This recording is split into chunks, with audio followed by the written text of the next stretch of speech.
Channel को subscribe करें। मेरे साथ हैं इस्माइल जक्कड़ साहब। इस्माइल साहब, इलेक्शन कमीशन भी अदालतों के बाद काफ़ी मुतहर्रिक हुआ है और हुँ, सुबह एक फैसला आना है, तो इन्हें इलेक्शन हुँ। कमीशन केस का।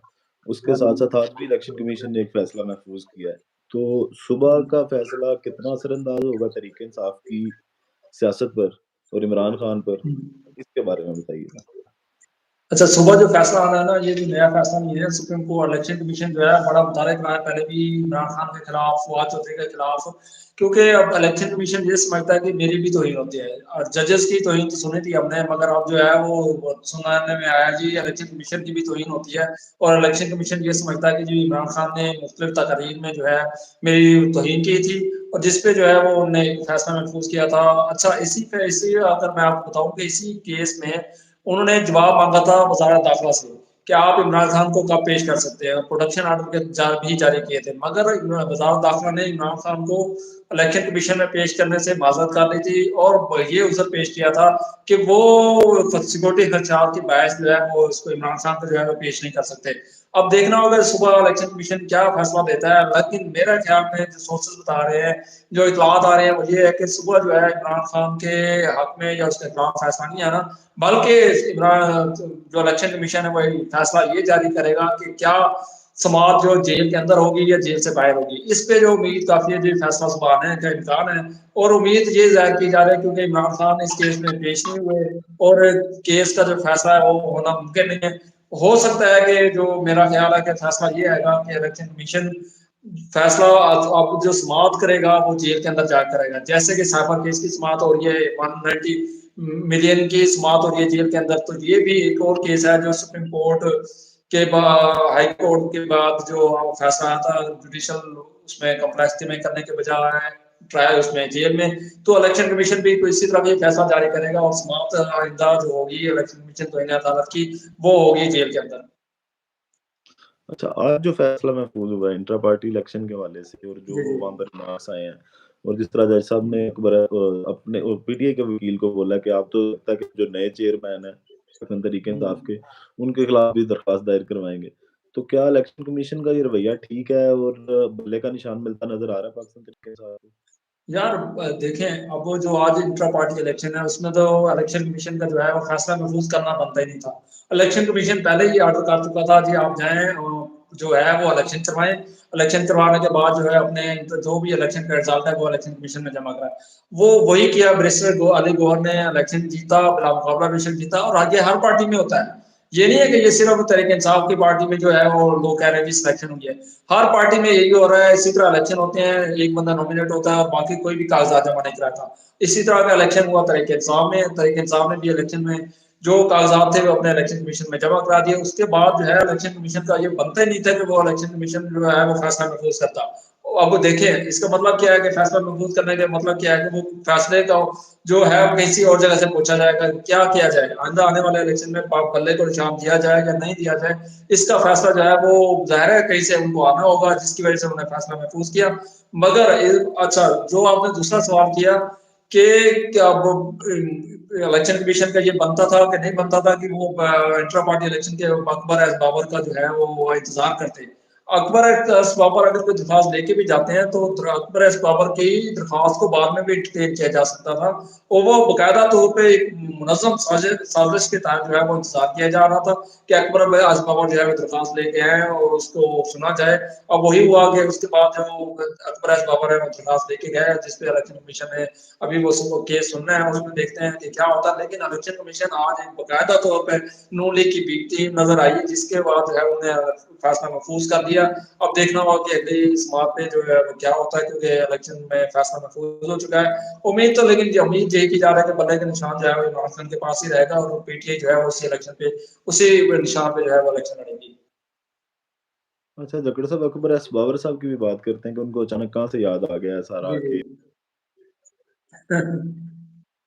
के साथ-साथ पेशावर हाई कोर्ट ने जो इलेक्शन कमीशन से इंतखाबात का शेड्यूल तलब किया है। इलेक्शन कमीशन हुँ। बाकी जो खिलाफ है पाकिस्तान तहरीक-ए-इंसाफ के फैसले या जिससे दबाया जा सकता है तहरीक-ए-इंसाफ मुतहर्रिक नज़र आती है और पेशावर हाई कोर्ट ने भी अब कहा है कि जनाब आइंदा जो समाअत है ना, उस पर इलेक्शन का शेड्यूल जो है वो जारी करें। अच्छा, जहाँ काम भी तक करने चाहिए। जहाँ जहाँ तक अकबर एज़ बाबर की बात है ना, अकबर एज़ बाबर जो है वो अचानक उनको पीटीआई तब याद आई, जब वो इंट्रा पार्टी इलेक्शन हो रहे थे।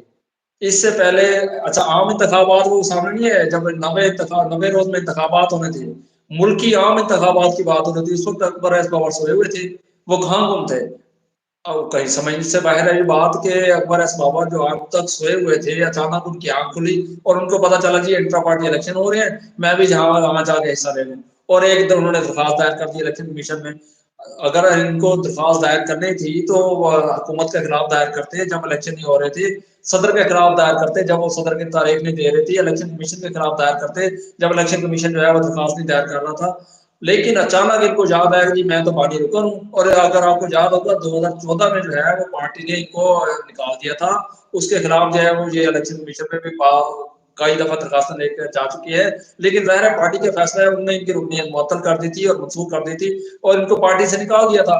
तो अब वो किस हैसियत से इलेक्शन कमीशन गए हैं? अगर दूसरी बात जो आपने सवाल किया जी पेशावर हाई कोर्ट के बारे में, पेशावर हाई कोर्ट ने बिल्कुल अच्छा फैसला दिया है जी। इलेक्शन करीब आने वाले हैं। वो तकरीबन जो है इलेक्शन के 8 फरवरी की तारीख जो है वो इलेक्शन कमीशन ने मुकर्रर की थी।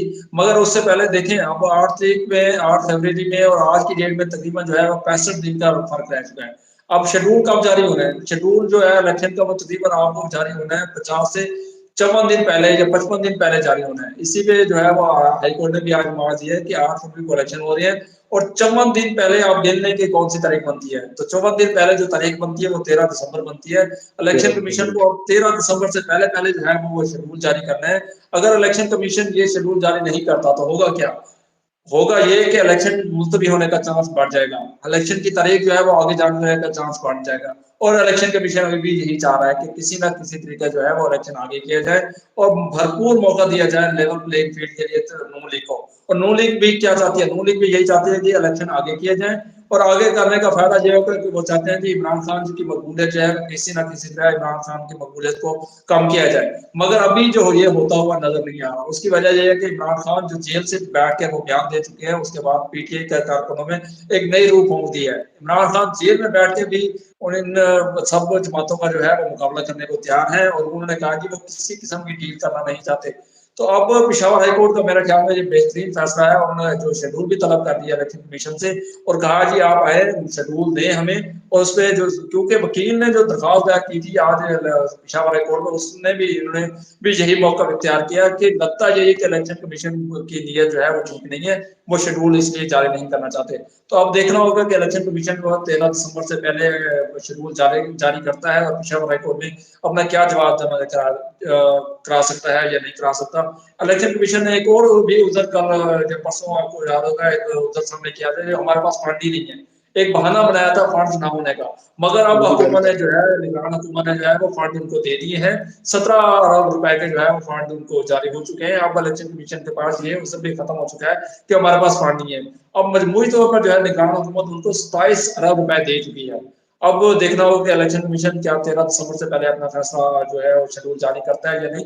लेकिन इलेक्शन अगर उन्होंने 8 फरवरी को कराने हैं तो 13 दिसंबर से पहले शेड्यूल जारी करना लाजमी है।